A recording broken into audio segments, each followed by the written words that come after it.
स्मशानभूमीच्या दुरावस्थेबाबत 2 दिवसापूर्वी ही जी दुरावस्था झालेली आहे सिंगापूरच्या स्मशानभूमीची, ते जे महत्त्वाची गोष्ट आहे ते आपण शेड उपलब्ध करून खूप मोठा पाठपुराव्यानंतर दिलेली होती.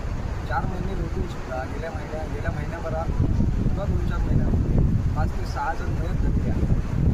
असतानासुद्धा शेड उपलब्ध असतानासुद्धा या ठिकाणी लाकडांची व्यवस्था नव्हती.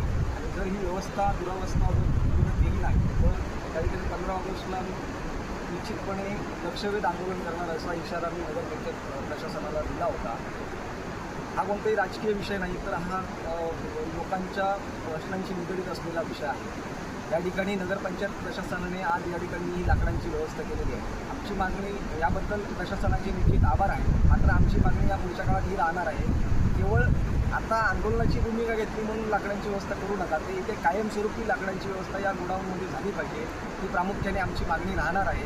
त्यानंतरच्या काळामध्ये इथे जी लाईटची व्यवस्था नाही, ती लाईटची व्यवस्था अपुरी आहे. ती लाईट व्यवस्था तातडीने करावी आणि जर संरक्षक भिंत जी आहे ती संरक्षक भिंत निश्चितपणे या पुढच्या काळामध्ये करावी, ही प्रामुख्याने आमची मागणी राहणार आहे.